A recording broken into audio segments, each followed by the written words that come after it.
Well, hi, folks. I've hit the record button. Rob Brown here with our fifth or sixth, I think. We'll have a little meet-up, our coffee over lunch get-together to talk about what's going on. We have a number of accounting influencers here. There's a few more coming in over the as we move along. We just play with whoever shows up here. We've got Paul coming in, Paul's iPhone.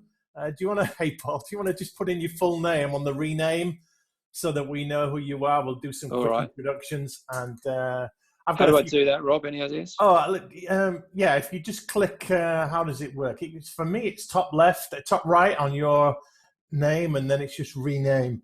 But let me do it for you. What's your last name, Paul? Pittman, Pittman. There you go. I've done it for you. All right, fantastic. Paul Thanks, Rob. Pittman, got it. Okay, well, welcome everybody, and you're not all known to each other, so I'm going to let you introduce yourself. I'm going to start with Gavin. Do you want to give us a quick introduction? I know who you are, Gavin, but there's a few people that might not know you, so it's still cooking. So we'll run around the room, and then you know who's joining us today. So where you go, Mr. Fell?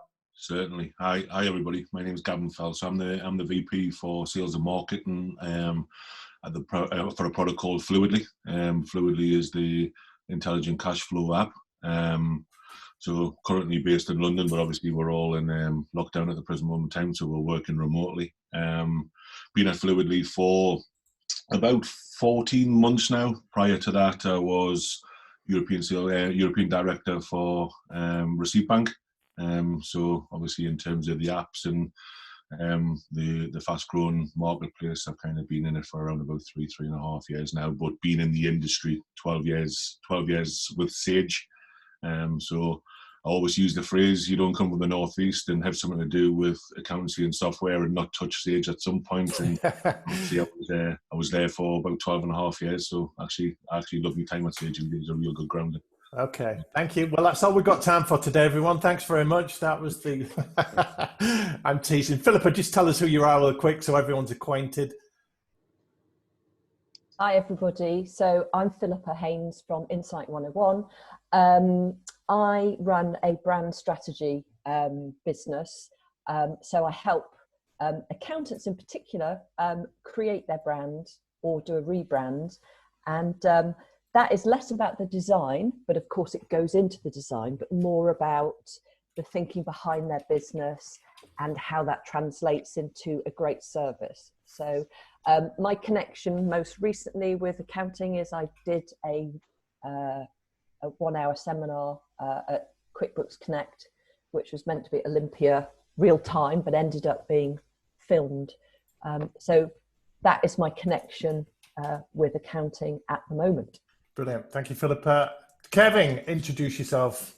Hi, I'm Kevin Whitehouse. I run a sole practice, accountancy practice here in Dorset. Been doing that for about 30 years. I'm author of a book called Money Talks, and I now spend, as well as running my practice, time mentoring business owners, and particularly I'm working on mentoring young sole practitioners and people joining the industry. Great. Caroline, nice to see you again. Quick introduction. Hi, I'm Caroline Harridence. I've kind of got 3 hats, so I'm a sole practitioner, that's one. The other part of it is I also help accountants move on to cloud and use the apps and advise them with that. And also I'm editor of the Digital Accountancy Magazine, which is one of these free online magazines, and we're meant to be, although I'm on the advisory board for the show, I'm not involved directly in running the show, but the guys behind the magazine are as well. So we're meant to have the show in September, but don't know. Let's wait and see. It's already been moved once. Time will tell. Okay, thanks, Caroline. John Thompson. Hi, I'm head of CAS UK, which is a complete advisory solution. It's an advisory delivery platform which we provide to accountants, large and small, big, skinny, whatever, different sizes. Previously, I was partnered with Baker Tilly that became RSM. I was a national partner heading up their advisory division. And previously to that, I was part of Richard Walters' team in Harris Walters, who tripled in size in 2 years, developing advisory products, and sold out for several million to Baker Tilly, which is where we ended up. Have you got any of those millions, John? Unfortunately, they've all gone, Rob. Someone else's pocket. Yeah, sure. Catriona, lovely to have you with us. You've got the best backdrop of everyone. That's a lovely painting there. I know you, but do you want to do a quick introduction for everyone? Let me just unmute you. Hang on. I'm trying to unmute you. Can you just unmute yourself, Catriona? It's not allowing me to do it on my... If you just look bottom left on your screen, you should be able to click it. There you go. Yeah, no, I did that a few times and it said you're still muted. Anyway, hello everyone. Hi.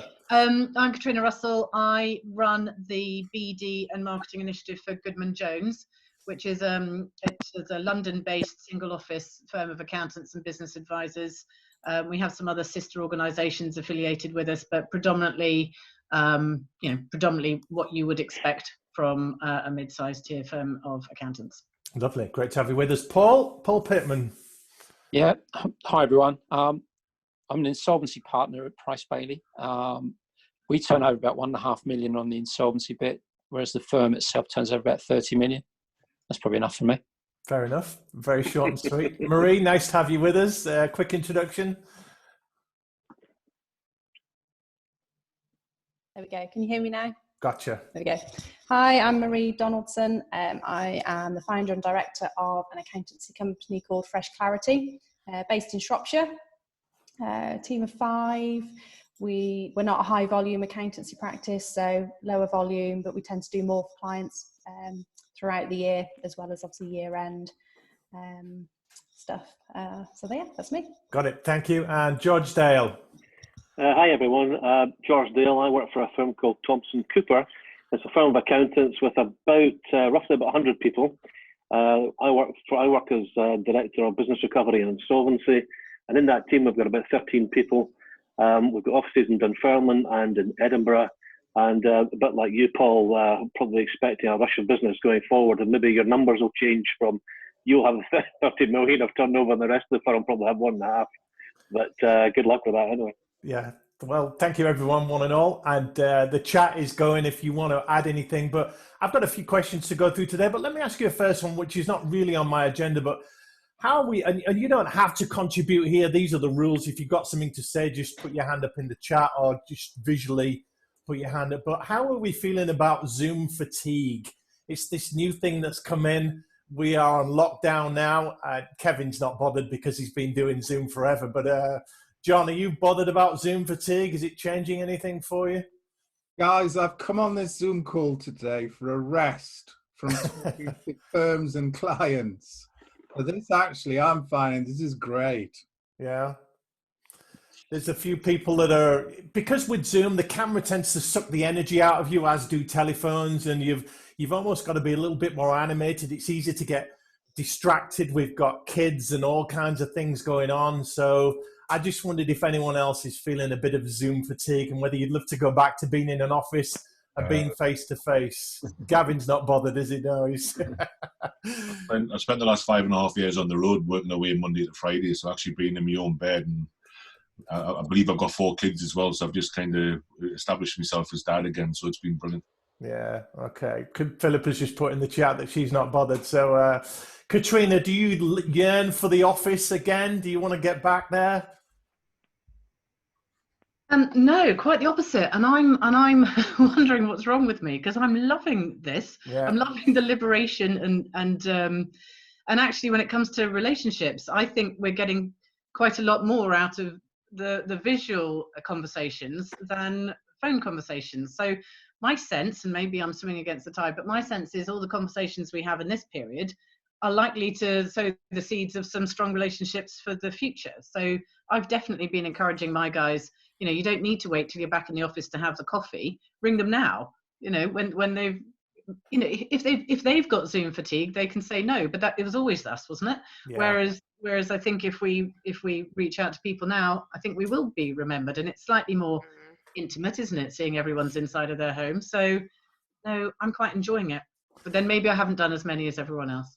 Is it not quite hard to build trust and integrity that you could possibly do over a coffee or a lunch or during the course of a relationship? But that is much harder, I think, in a Zoom conference call. It's very difficult to try and get those values across to the person you're talking to, I think.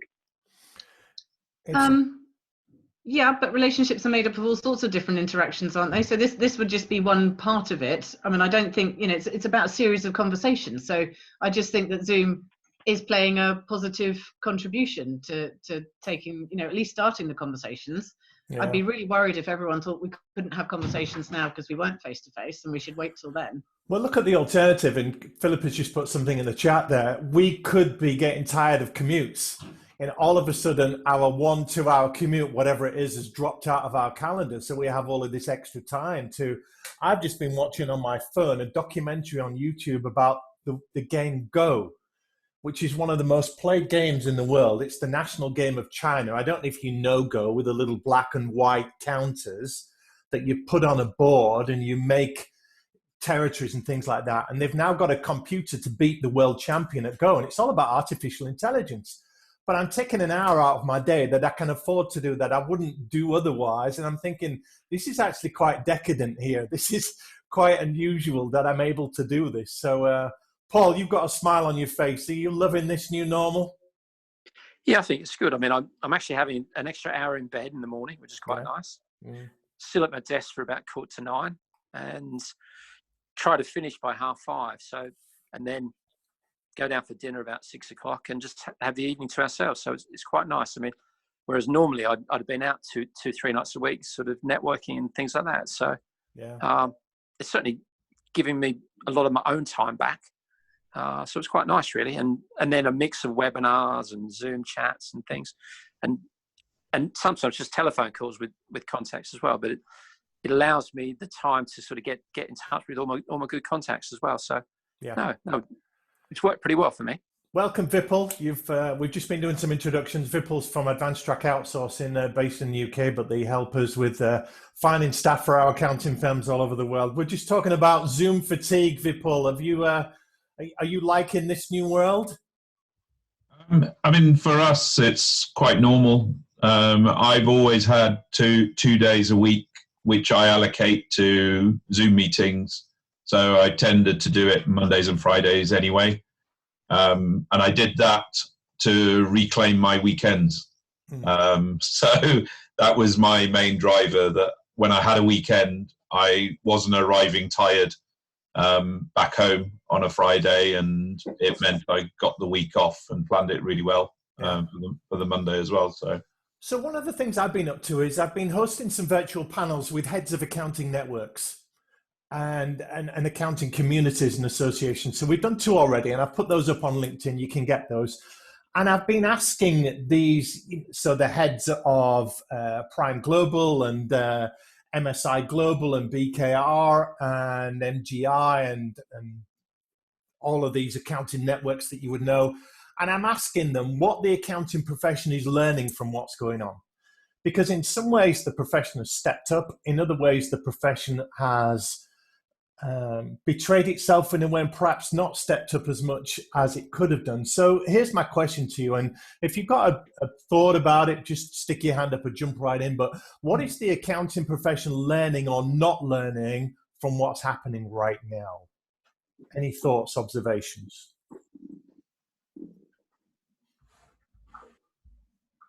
I can jump in there. Obviously, I'm not an accountant, but Rob, we have been running. You're in the accounting ecosystem with Fluidly, Gavin, so you've got a thought, Yeah, but we've been running a lot of webinars. So obviously, you move away from events and you do a lot more the webinars. And from our perspective, we've very much been basing all of our communication and all of our webinars around the support for partners, i.e. accountants, and also their clients. But what I've been finding is some of the accountants that we've been speaking to, some of the changes that they've made fundamentally in terms of the relationship with their clients has kind of went to a completely different level to where it was before COVID-19. Okay. I think that's the one thing that's kind of been quite inspiring in terms of the conversations I've been having, where it's like, actually, you know what, we didn't necessarily speak to all of our clients all of the time, but the first thing that we did when COVID-19 was we got in touch with absolutely every single one of them and told them that we were there, and they are things that we didn't necessarily do all of the time. So I think there's definitely been a sense of learning and understanding about kind of how they build that relationship, how they build their brand, and how they become a little bit more of that human touch of business, or the human side of business, which I think has been absolutely key to some of the successes that's come out now. And I'm hoping, and obviously the ones that we've been speaking to have been saying, look, you know what, this is something that we absolutely need to continue, regardless if it's face-to-face or whether it's using Zoom or whether it's using other technologies. We love the fact that we're speaking more in depth with the clients and really supporting them in the time of need, but it shouldn't stop once the lockdown and the COVID-19 is kind of released, or given the ability to go back to what we used to do. I think we've got to continue doing some of this. So going back to George's point, I think there's absolutely a huge balance, or a really good balance, that we can have here between the face-to-face and also the technology. But the most important thing is we continue to do what we do in terms of kind of communication with clients. Yeah. Maria, surely there's never been a better time for accountants to start and have conversations with clients than there is now. Yeah, and I think that's the one thing that we've got to realise is actually we've just got to be human.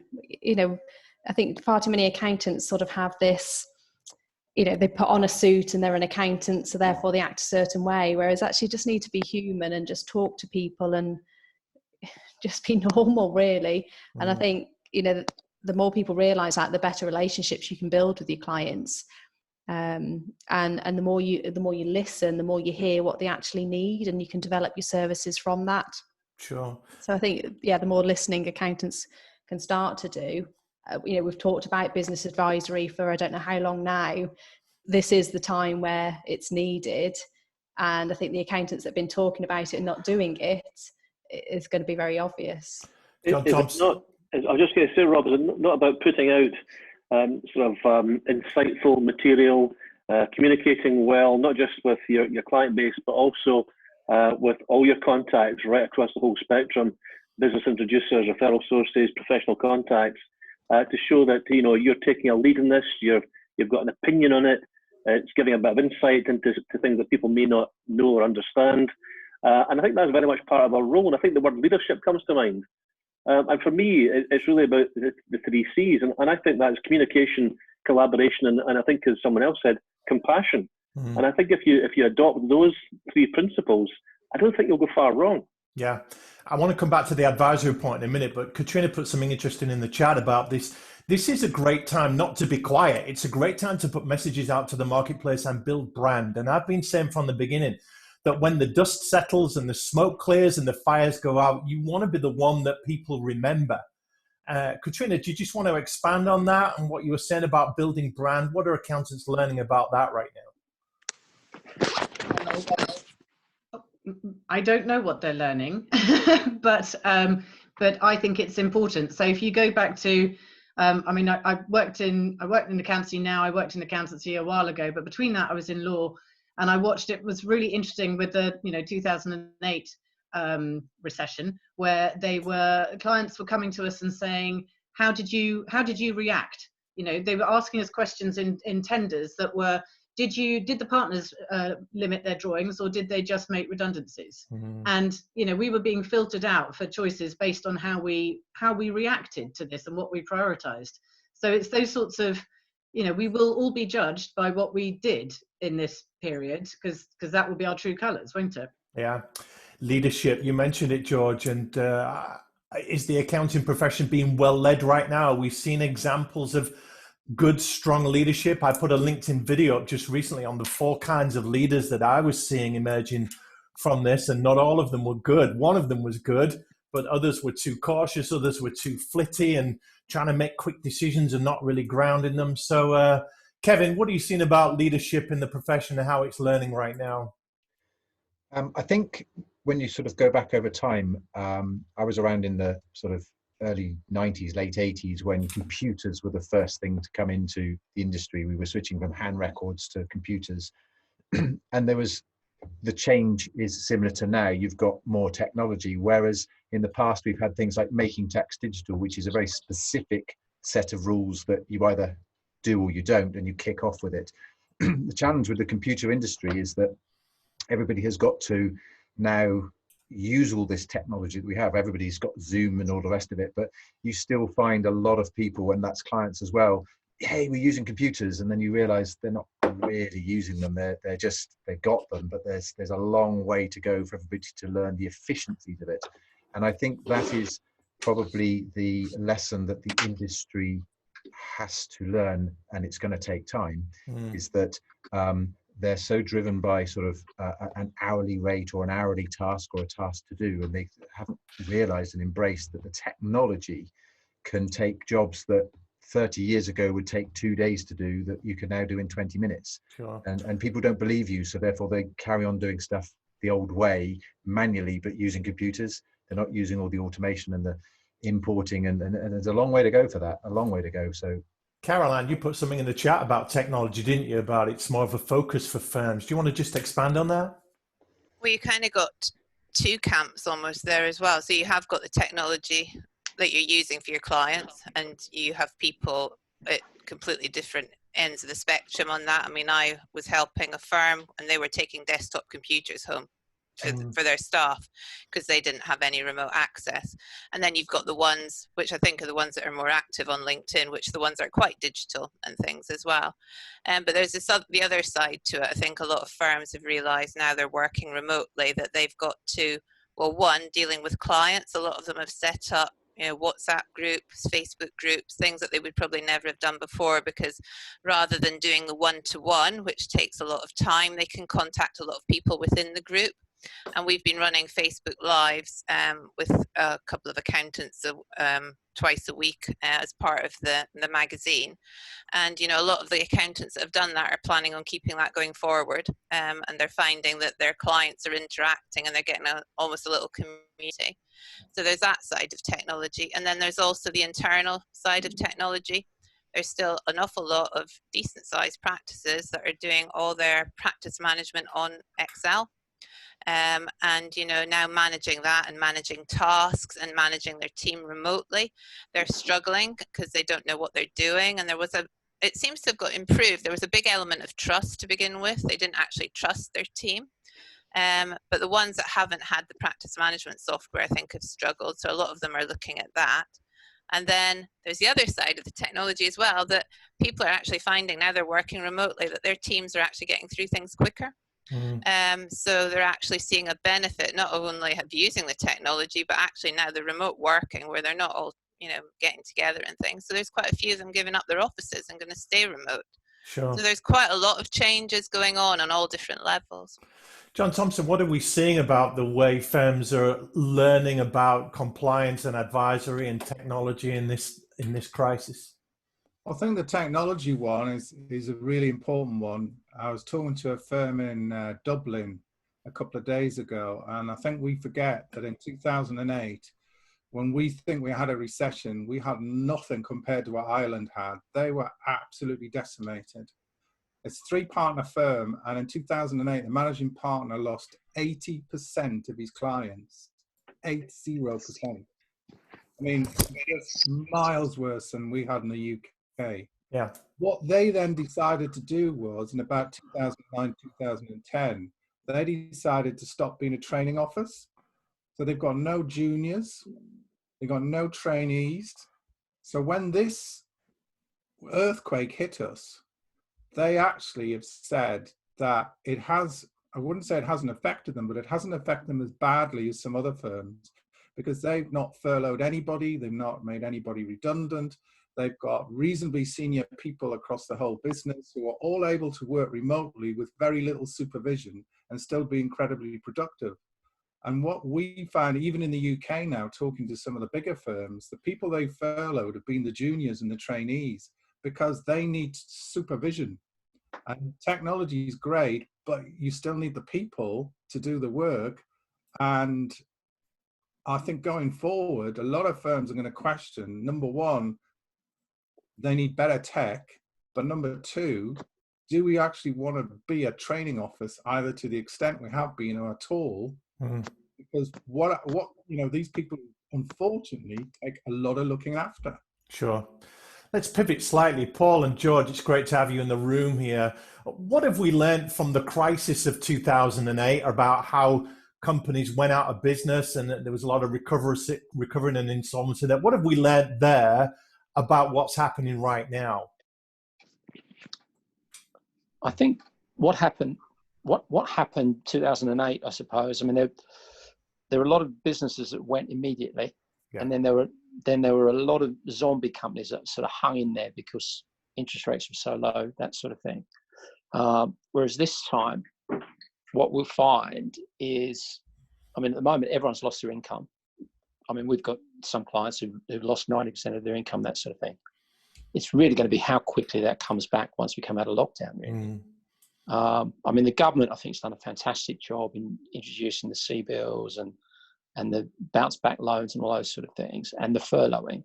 I think that stands a chance that employees will still be there to move forward. Yeah. So I think there's been a lot learned. I mean, yes, there will be some carnage. And it'll be interesting to see what the law actually looks like. I mean, they've talked about what the insolvency law changes coming in, but we haven't actually seen what they're going to be yet. Yeah. So it'll be interesting if we get this debtor in possession moratorium. The way it's written at the moment, it has to be a solvent company to go in there. But actually, it needs to be more than that because a lot of these companies aren't solvent at the moment. So it's not going to be much good if no one uses it. Yeah. I really feel for the Premier League footballers that are really struggling right now on millions of pounds a week. And I mean, how are they coping? Vipul, you run an international business. What are you seeing from a global scene on how the accounting profession's learning and adapting to what's going on? I think it reflects some of what's already been said. Those that were more digital have been able to actually support their clients a lot better than those that haven't. Partly because for them it was very much, okay, we're not in the office, we've taken our iPads and our iPad Pros, etc., and we've just taken them home and we switched them on and we're doing exactly the same that we did in the office. And there were other firms who were very unused to the fact that they were working in a home environment. And to the extent where even the idea of Zoom, I had one firm say, oh, what has been working really well for us is FaceTime. Well, that's fine if every one of your clients has got an Apple device, but they don't. So, I think there's been a difference, but it's been very much those that had more client-facing activities in the first place have continued to press the metal and are still... I think I may have shared it last week. Firms are bringing all their staff back off furlough, and that's within our own client base, and that's junior staff are coming back because all their people are so busy. Yeah. So, and they're a very technology-led practice, whereas you hear of others that are not in that position. So, and I think that's kind of whether you're here or Australia, New Zealand, it's exactly the same. That we're seeing. Yeah. Philippa, you put something in the chat about clients. Have some firms been exposed by the clients that they have? What have we learned about the clients that accounting firms have? Particularly, I'm thinking about those that niche. If you niche in the wrong sector right now and you're in retail or something else like that, your firm's at risk, isn't it? What are your thoughts on that? Well, I'm sure that's the case. I mean, the comment I put in was actually, it was not necessarily around niching, but there are certain accountants that I've been talking to who realised that when all of this kicked off, they had clients that were actually, they hadn't bought into the brand, they hadn't bought into that particular business. And when there was trouble, they made trouble themselves, and they were quite difficult. And I think, with some of the work that I do, one of the key things is set out your stall, set out what you offer as a brand and the type of accountant you are, so that you start to get your ideal client, those people who share your values in a way, so that when this happens, you haven't got difficult clients, you've got kind of the ideal. And many people say to me, actually, one of the key outcomes of having done their brand work is this idea that they're more confident in who they do want and who they don't. So setting out that kind of user base that when there are problems, it's easier for everybody involved. So it's not quite replying exactly to your niche question, but I guess, yeah, I mean, that's a big issue, obviously. And John, you just put in the chat about how firms are going to have to review both their own clients and their own people. I wonder, particularly you people that are working in accounting firms, will we see a new kind of accounting firm from this, different business models of certain types of firms being exposed by this? Are there going to have to be changes in partnership structure, or even the amount of offices and locations and floor space you have now that the FWH that Catriona was talking about in the chat, as you know, we're all working hard and everybody's working, isn't it, from home? So new accounting firms, new styles, new business models. What do we think about that? Just unmute yourself if you want to jump right in, because I've muted you all. Yeah, I've already, one of the firms we work quite closely with, and it's a sole trader with about 8 employees.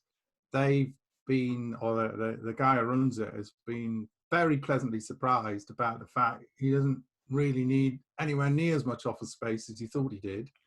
And what he really just needs is meeting rooms for face-to-face meetings. He doesn't really need a production facility anymore, because he's got, you know, so far it has worked absolutely brilliantly, and he's only had one member of his team of 8 who found it difficult working from home. Yeah. Paul, you work for a big firm. Catriona, you do too. Is there any talk about changing business structures, business models, partnership hierarchies, different ways of working?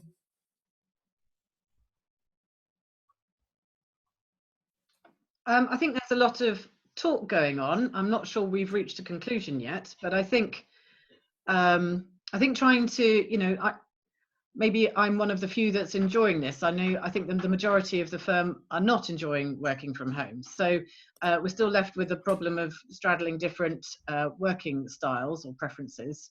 But there's an awful lot of talk. I don't think we've come to a conclusion yet. Yeah. George, you're in a fairly big firm. What have you got, 60, 70 employees up there? Are things going to change as a result of this? That debate really hasn't been taking place right across the partnership so far. I think the inner sanctum of the senior group will clearly have been discussing this and the way forward. I think for them it's largely relationship driven. They will be trying to retain clients, communicate with clients, keep in touch with clients, offer advice and assistance where possible, and take a compassionate view in terms of the data collection and trying to get to work down the work in progress. It's all about cash. I mean, I work in insolvency. Paul will probably agree with me. The 2008 crash was all about cash, and most of the well over borrowed companies were one of the first to go in the 2007-2008 event. But this time around, it's affecting absolutely everybody. I see businesses all the time that survive from hand to mouth. More often than not, even medium-sized companies, well, I say medium-sized, small to medium-sized enterprises, don't even know what cash they have coming in, don't even know what cash is going out. And when you ask them for cash flow, you get blank stares. And for me, that's just incredible, because it's just bad planning and bad management. Yeah. Paul's smiling there. You sure you're getting a bit of that as well, Paul, aren't you? Yeah, absolutely. Yeah. Just going back to the last question, Rob, just about office space and that sort of thing. So we're in negotiations with our landlord in our London office just to actually take on the rest of our floor. Okay. And our view is, even when we come through this, we'll still do it. We're probably going to negotiate a bit harder with the landlord about the space, because they're probably going to have less people interested in it. But it's still something, because we see it as a good opportunity for 3 and 5 years time rather than for now. Yeah. But we still think it's the right thing to do. Well, I want to move into a final question. We try and keep these around 45, 50 minutes. We've all got loads of Zoom meetings to go to. So I'm going to ask you what you think's coming up for the rest of 2020. So just be thinking about that. But before we do that, I'm just going to do a little Zoom poll. So you'll see on your screen right now, what is your biggest challenge right now?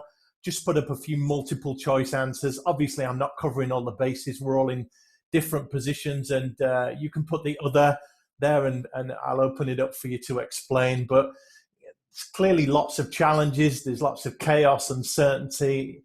What do we do? What's going on right now? So it'd be nice to get a little snapshot of where our challenges are at right now. So just take a moment, do your polls. We've got 3 out of 10 so far. When we get to all 10 of you, I will launch the results so you'll be able to see them on your screen.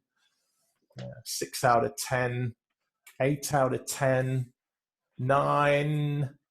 Just waiting on one more person then. I don't think that person's me because I can't vote on my own polls. So, but shall we go with 9? Let's go with 9.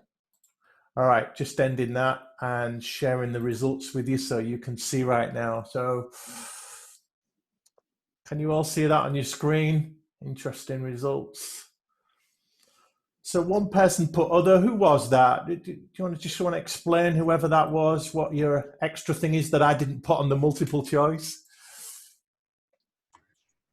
I put other because I generally don't have any challenges right now. It's so great being Kevin Whitehouse. Yeah, it is. It is. But I made some big changes well over 10 years ago. Yeah.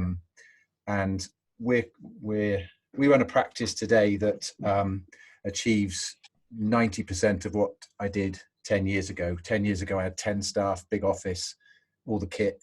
Today, I have 1 full-time member of staff, and Vicky and I are part-time. So we achieve some remarkable results, and the systems and the technology actually make for this to happen. So this COVID crisis, apart from the conversation changing, the communication with everybody outside, my life hasn't changed one iota. This is my office. It's been like this for 10 years. Yeah. And the technology works. I have people around the world that do the work that I need to do. Nothing has really changed at all. I guess the biggest challenge is that more and more people are online now, and so sometimes the internet's a bit slower than it was before. But yeah, I don't have any of those challenges. You wonder where we'd be without the internet. Marie, has much changed for you? You sell your own ship there, don't you? Yeah, I kind of feel quite lucky actually. We were set up to work remotely. We do have an office.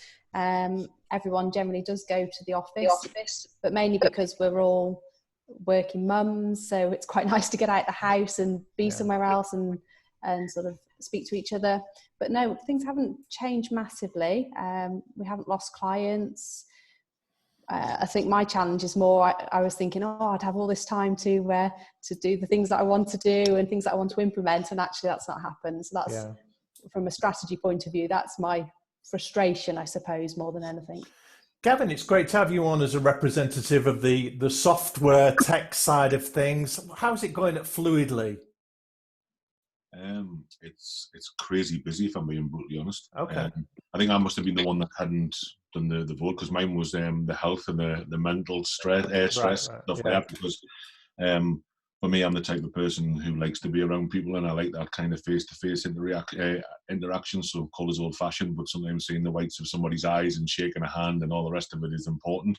But Fluidly has been ridiculously busy. It's an intelligent cash flow app, building scenarios, looking at funding, credit control, cash flow forecasting. It's everything that's topical at the moment. So we've been very, very kind of conscious of the fact that we're not trying to ram it down people's throats, and we're being very much basing it on the educational side of things. But we've had 2 of our best months that we've had in kind of the Fluidly since we've been kind of formed back 3 years ago. So it's been crazy busy, Rob, but all good, all kind of working in the right way, and we're doing a lot of things to help partners help their clients, and that's the most important thing. Yeah.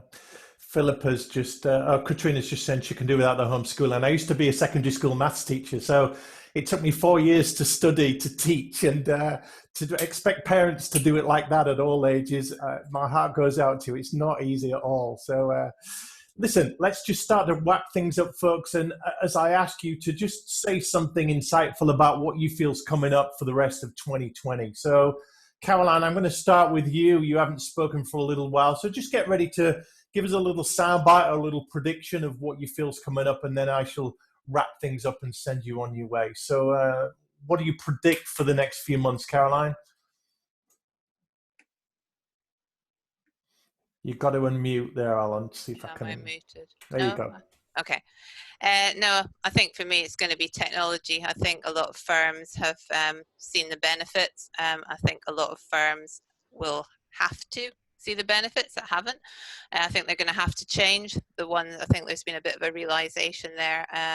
So I think that's going to become predominant. And also, from the client's point of view, I think I know we're all talking about accountants becoming remote. My husband, he is an accountant, but he works in industry, and they're talking about becoming remote as well. So I think it's going to become a lot more accepted, across the UK and probably across the world, that, we don't actually all need to be sat in offices. So I think firms that have been reluctant to, and there are still some that are reluctant to, embrace technology, they're kind of, if they don't do it, they're going to get left behind. Yeah, working from home, the new normal. Paul, what are your predictions for the next few months? Well, I don't think lockdown is going to be released anytime soon. And I think even once it is, especially with those with city-based offices, the social distancing is still going to apply. So there'll still be a lot of people still working from home, I think. And I think our rule for a lot of staff will be work from home if you can through this period, and only come in from time to time. Yeah. So there's going to be a lot of that right through to Christmas, I dare say. Yeah, that's a fair point. Vipul, what do you think's coming up for the next few months? I'd echo Caroline's points about tech. We're seeing more and more firms moving their clients to cloud. And we could only see that accelerating, particularly, and Gavin touched on it just now about how they've been busy, but they've been busy with firms or their clients who are already on cloud. And that's the whole point, that those clients that are on cloud, they've been able to help them the best. Those that have got their accounting records sat on a desktop computer, sat in an office, they've not been able to access the same degree of help. And I think that's what we're going to see over the next 6 to 12 months. Thank you. Philippa, what are your views on what's coming up? Well, for me personally, I kind of feel like that new normal that we've been talking about will probably be a much slower new normal and more gradual, like Paul, I think, said.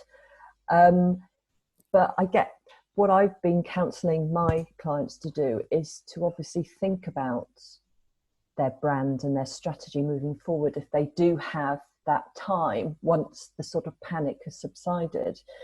And I would obviously talk about brand because that's my business. But what I'd also what I'm also thinking about is how businesses manage their employees and the culture moving forward, and particularly the values and the brand values, and how they refocus everybody's energies and their direction, because a lot of people are really enjoying working from home. Quite a few of us here have found it quite liberating.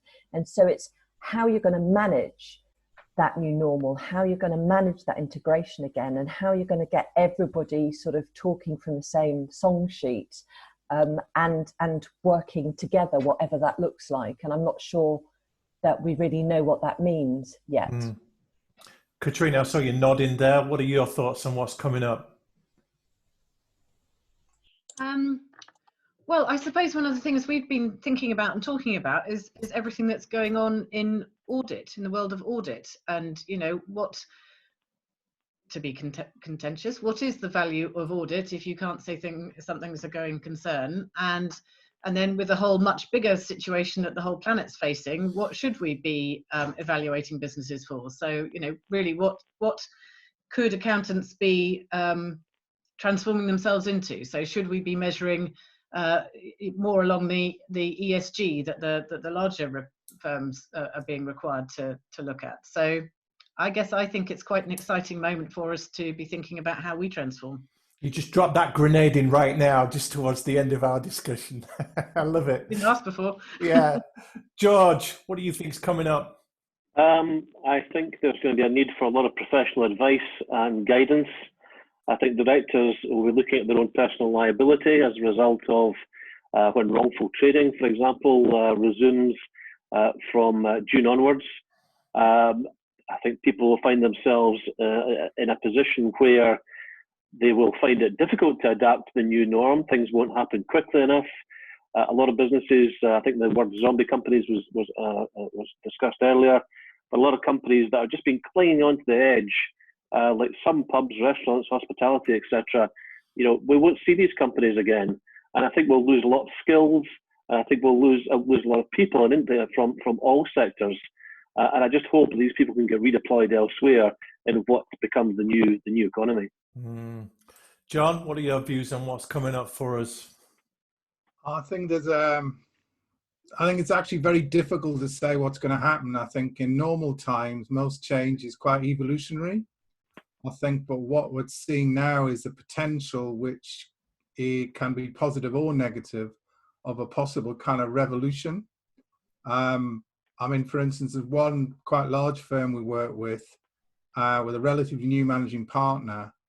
And quite frankly, this is a massive opportunity for the new management team to put a lot of change through very quickly. Yeah. Because this situation means there's going to be very little resistance to that.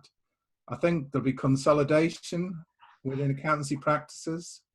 I mean, we've talked for years about number of, say, older practitioners who technology was not their thing, MTD was not their thing. This could very well be the straw that breaks the camel's back, and I think there'll be a lot of fees available for people who want to pick them up. Interesting. Thank you for that. Kevin, then Gavin, and then we'll finish with Marie. I think for me, it at a higher level, it's going to be a split camp. There's going to be, as John just said there, there's going to be people who just won't embrace any technology at all, and I think they'll just die. Basically, the businesses will die, the clients will leave. But I think on the other side, there's a massive opportunity for the software companies to collaborate with the accountants. There's still a big disconnect. The accountants still think that everything should be cheap. It should be, it should all work instantly. And there's a long way. If you've used software, you know that software is great, but actually it's still a long way to go to get to be really great. But I think the accountants and the software industry can work together to really make that stuff work. He's teed you up brilliantly, Gavin, hasn't he there, Kevin? Yes. If you want to just move on, I'll give you £10 later, Kevin. I think for me, there's going to be some huge transformational changes. I think there's got to be. And I echo a couple of the comments that have already been made. Those firms or those businesses that don't embrace the change and don't embrace the technology will become irrelevant very, very quickly, I believe, because I think the one thing that's come out of here is and everything that we're doing with COVID-19 is the fact that technology does work if it's used correctly, like Kevin says. If you've got the right sort of technology stack that's being built for your clients based on how you want to work with them clients, and ultimately there's lots of opportunity. And I think there'll also be some real emergence of also talent in those kind of forward-thinking practices that have kind of always been on the forefront. I'm already hearing it, that they're gaining more and more clients every single week, and some of the older firms that haven't kind of moved with the times are losing clients on a regular basis. So I think there's going to be like this huge transformational change, and I think it's about kind of getting your head around that very, very quickly and making sure that when lockdown, or as we're going through lockdown, you're making them changes internally and sometimes making tough decisions to make sure that you're future-proofing yourself when we come through the lockdown and it's lifted. Yeah, great thoughts. Thank you. Marie, finish off for us with your views on what's coming up. I better make it good then if I'm last. I think what we'll see lots of breakouts of accountants and creating their own businesses, because working from home, they'll start to see actually some of the benefits possibly, and actually want to keep hold of some of those benefits and start to deliver services in a different way, and really, as Caroline says, make the most of technology to be able to do that and actually build a business that actually works for them, rather than going back to the daily commute and all of that, actually sort of building businesses that really do work. And I think we'll see that across many business owners as well outside of the industry. As Catriona was saying, what is an accountant for now? It's not just the audit. We're going to have to prove more value elsewhere. So, yeah, well, for my thoughts, I work in business development, so I train accountants to win work. And I'm seeing that accountants are going to need a whole new skill set going forward to replace lost business, to replenish pipelines, this idea of remote selling, virtual selling, We're not going to networking events and conferences and shaking hands anymore. So those accountants that do have work winning responsibilities and the responsibility to generate new revenue for the firm, they're going to have to learn this whole new skill set of doing business remotely and bringing it on that way. So that's my thoughts on that. Any final thoughts from you? Anything you're burning to say before I wrap up and send us on our way? Other than thank you, no. Well, I appreciate that, Gavin. Yeah. I'm going to put the video on YouTube. I'll put it up on LinkedIn. I'll give you all a mention on LinkedIn. So it's all great for your personal brands. If nobody's got any objections, I will put the chat on as well, because there's been some brilliant comments in the chat too. And I'll put a note in the WhatsApp group to let everyone know there as well. But thank you for joining us. We appreciate how busy and crazy things are. But your insights have been superb. And it's great to get you don't get a perspective like this, do you, very often? You're either talking to just clients or just your own staff, but getting people from different parts of the accounting ecosystem, it's been tremendous. So thank you, everyone. You are free to go. That's just about 50 minutes. Appreciate the thumbs up. Go and save the world, stay safe, and make a difference. And I might see you on next week's call. Bye-bye for now. Thanks, Rob. Bye. Cheers. Bye. Bye-bye.